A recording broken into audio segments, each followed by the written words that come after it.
ओम नमो भगवते वासुदेवाय नमः। स्वागत है आप सभी का मेरे यूट्यूब चैनल पर। मैं हरिओम शर्मा मार्गशीर्ष मास के 20वें अध्याय की कथा सुना रहा हूँ।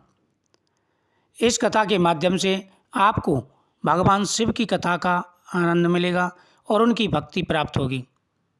भोले भंडारी संकटों से उबारते हैं, मुश्किल घड़ी में राह दिखाते हैं। तभी तो भक्त क्या देवता भी अपने कष्टों के निवारण के लिए भोले भंडारी के शरण में जाते हैं। शिव का ऐसा ही एक धाम है वैजनाथ धाम। भोले भंडारी अपने सभी भक्तों की सहायता करते हैं।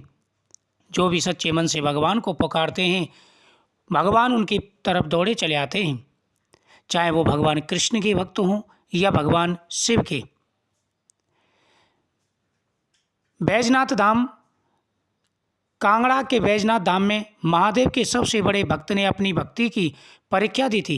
अपने 10 सिरों की बलि देकर रावण ने जो भक्ति दिखाई वह आज तक गाई जाती है। ऐसी भक्ति किसी ने नहीं दिखाई। हिमालय की खूबसूरत और हरी भरी वादियों में धौलाधार पर्वत श्रृंखलाओं के बीच बसा प्राचीन शिव मंदिर महादेव के सबसे बड़े भक्त की भक्ति की कहानी सुनाता है। यहीं पर स्थापित है वो शिवलिंग जो देखने में तो किसी भी आम शिवलिंग की तरह है, लेकिन इनका स्पर्श भक्तों को अनूठा एहसास होता है। इस शिवलिंग की आराधना भक्तों में असीम शक्ति भर देती है, क्योंकि ये रावण का वो शिवलिंग है जिसकी वो पूजा करता था। केवंदियों के माने तो रावण इसी शिवलिंग को अपने साथ लंका ले जाना चाहता था। हिमाचल के कांगड़ा से 54 किलोमीटर और धर्मशाला से 56 किलोमीटर की दूरी पर बिनवा नदी के किनारे बसा है वैजनाथ धाम, जो अपने चारों ओर मौजूद प्राकृतिक सुंदरता की वजह से एक विशेष स्थान रहता है। कहते हैं कि 12वीं शताब्दी में मनुक और आहुक नाम के 2 व्यापारियों ने इस मंदिर का निर्माण करवाया था। उसके बाद राजा संसार चंद्र ने इस मंदिर का जीर्णोद्धार कराया था।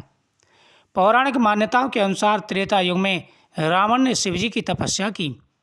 कठोर तप के बाद जब महादेव प्रसन्न नहीं हुए तो अंत में रावण ने एक एक कर अपने सिर काटकर हवन कुंड में आहुति देकर भगवान शिव को समर्पित करना शुरू कर दिया।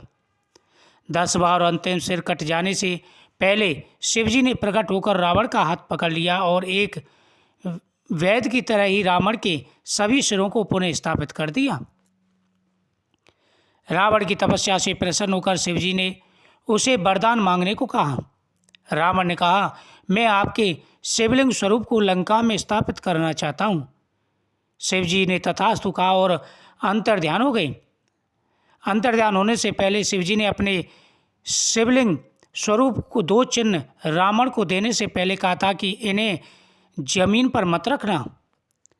उन्होंने लिंग का निर्माण कर रावण को एक आत्मलिंग दिया और कहा कि रावण, इसे ले जाते समय आपको यह जमीन पर नहीं रखना है।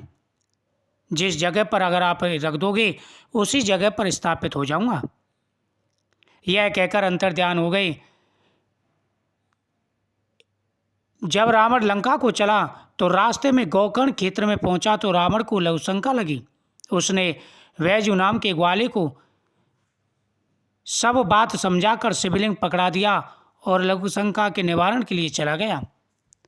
शिवजी की माया के कारण वैजु उन शिवलिंग के वजन को ज़्यादा देर सह ना सका और उन्हें धरती पर रख दिया। वह अपने पशु चराने चला गया। इस तरह दोनों शिवलिंग वहीं स्थापित हो गए। जिस मंजूषा में रावण के दोनों शिवलिंग रखे थे, उस मंजूषा के सामने जो शिवलिंग था वह चंद्रभाल के नाम से प्रसिद्ध हुआ और जो पीठ की ओर था वह बैजनाथ नाम से जाना गया।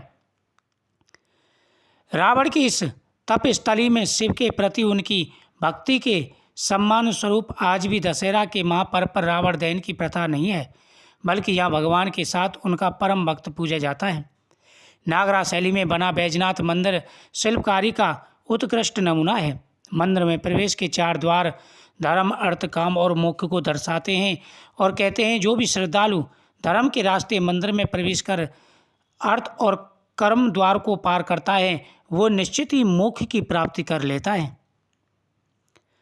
वैजनाथ मंदिर पर इसमें मुख्य मंदिर के अलावा कई और भी छोटे छोटे मंदिर हैं, जिनमें भगवान गणेश, माँ दुर्गा, राधा कृष्ण, भैरव बाबा की प्रतिमाएं विराजमान हैं। कहते हैं कि वैजनाथ धाम में भगवान शिव की पूजा तब तक पूरी नहीं होती जब तक भक्त राधा कृष्ण मंदिर में अपना शीश ना झुका लें। माघ कृष्ण चतुर्थी को यहाँ विशाल मेला लगता है, जिसे तारा रात्रि के नाम से जाना जाता है।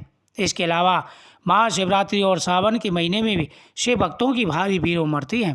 देश के कोने कोने में शिव भक्तों के साथ विदेशी लोग भी यहाँ पर आते हैं। जो व्यक्ति सच्चे मन से भगवान शिव की आराधना करते हैं, उनके सभी कार्य सिद्ध हो जाते हैं। जब से रावण ने यहाँ शिव की स्थापना की, तभी से भगवान अपने भक्तों की मनोकामना पूरी करते आ रहे हैं। सभी को सच्चे मन से भगवान की पूजा करनी चाहिए। मार्गशीर्ष मास में भगवान शिव की पूजा का विशेष महत्व है। भगवान कृष्ण प्रसन्न हो जाते हैं जो व्यक्ति भगवान शिव की आराधना करते हैं। सच्चे मन से की गई पूजा का विशेष महत्व होता है। जब देवऋषि नारद ने वैजनाथ शिवलिंग की प्रशंसा की, तो वहाँ पर सभी ने बैठे हुए जो श्रोतागण थे, उन्होंने भगवान शिव की पूजा विधि पूछी। देवऋषि नारद जी कहते हैं, भगवान शिव की पूजा कोई कठिन नहीं है। भगवान शिव की पूजा साधारण है, लेकिन व्यक्ति भक्ति भाव से अगर भगवान को पुष्प भी अर्पण कर दे तो उनकी मनोकामनाएं पूरी हो जाती हैं। व्यक्ति को सोमवार के दिन भगवान शिव की विशेष रूप से आराधना करनी चाहिए। सोमवार के दिन, प्रदोष व्रत वाले दिन, साथ ही चतुर्दशी वाले दिन भगवान शिव की आराधना करनी चाहिए। वैसे तो भगवान शिव की प्रतिदिन पूजा करनी चाहिए। जो व्यक्ति सच्चे मन से भगवान शिव की आराधना करते हैं, जीवन में आ रही सारी समस्याएं दूर हो जाती हैं। हे राजन, व्यक्ति को सुबह स्नान करें। स्नान करने के बाद में सूर्य देव को अर्घ्य देना चाहिए।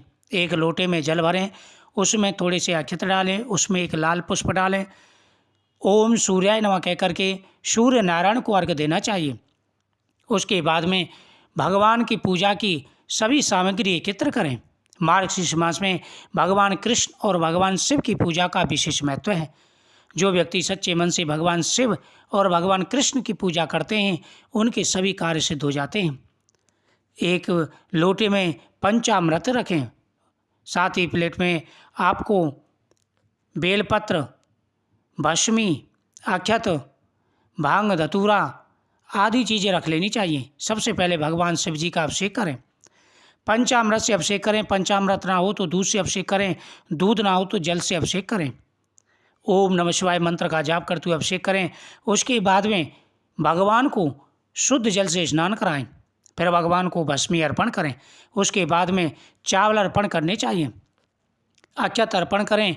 फिर बेलपत्र, भांग, धतूरा, पुष्प आदि अर्पण करते हुए भगवान के सामने दीपक जलाएं। ओम नमः शिवाय मंत्र का जाप करना चाहिए। उसके बाद में भगवान विष्णु का पूजन करें। भगवान विष्णु को तुलसी पत्र अर्पण करें, उनके सामने दीपक जलाएं। ओम नमो भगवते वासुदेवाय नमः मंत्र का जाप करें। जो व्यक्ति सच्चे मन से भगवान शिव और भगवान विष्णु का पूजन करते हैं, उनके मन में जो भी कामना है, उनकी प्रत्येक मनोकामना इच्छा पूरी हो जाती है।